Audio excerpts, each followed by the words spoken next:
Hello everyone, and welcome to our presentation. Today we're going to talk about identifying and overcoming obstacles as described in the book Coaching Questions by Tony Stoltzfus. Many times, clients are unable to complete seemingly simple tasks. This is a clue to coaches that there may be hidden obstacles making the simple task complex. Finding this hidden obstacle will uncover the client's real issue to be resolved. For example, a task might be controlling one's schedule. Such a task seems straightforward. The client starts recording appointments and tasks in his calendar and then follows his calendar. However, if the client is unable to say no every time someone makes immediate demands, then they will get derailed on a daily basis.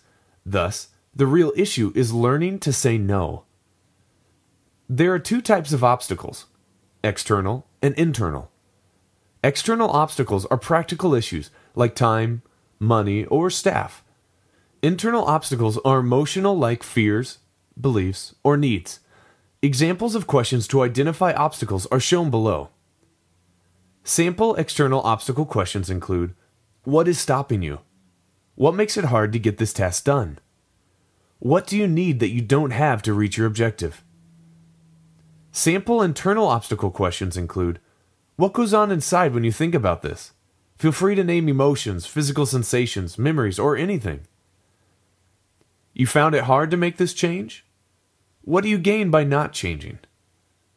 What is the worst case scenario here? What's the fear behind that? What's the critical voice inside you saying about this situation? There are a wide variety of tools available to help coaches assist their clients in overcoming their obstacles. The balance of this presentation will describe 7 coaching strategies for overcoming obstacles.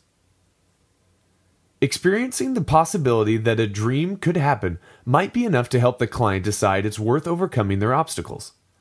Some sample questions for this strategy include: imagine that obstacle was taken care of.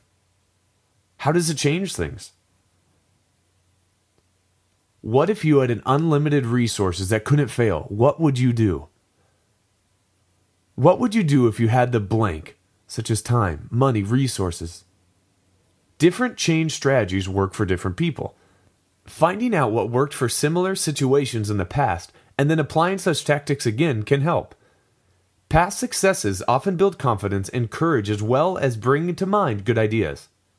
Some sample questions for the strategy include: tell me about a time you faced a fear and overcame it. How did you do it? Think back a few months ago when you were working on blank.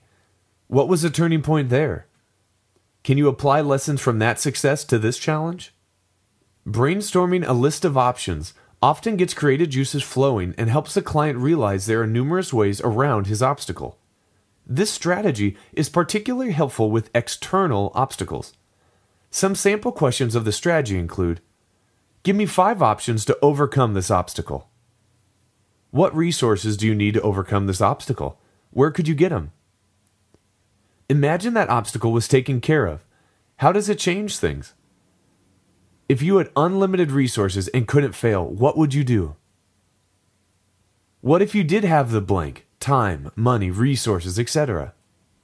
Internal obstacles hold the most power when they are hidden in the dark and not understood. When these obstacles are brought out into the light by naming them, talking about them, and understanding them, they often lose their power. Some sample questions for the strategy include: can you name what you are afraid of? What's your worst case scenario? What makes that the worst for you? What goes on inside when you attempt to tackle this? Sometimes an internal obstacle is too deeply hidden to put a name on it. Coaches hit a wall, but they don't know why.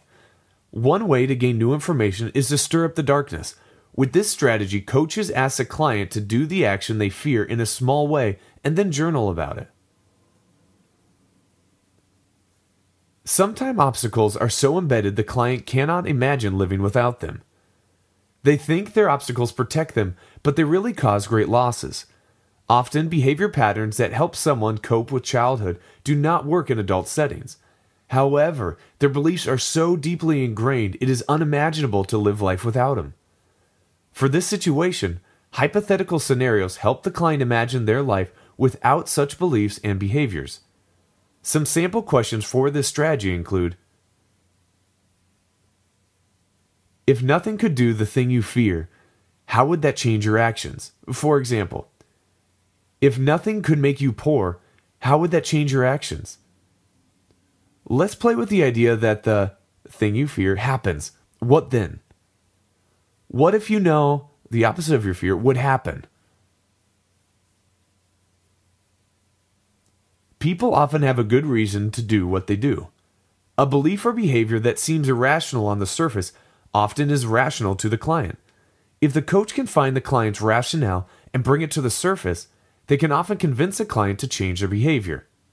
Some sample questions for this strategy include: what led you to respond that way? What is the reasoning?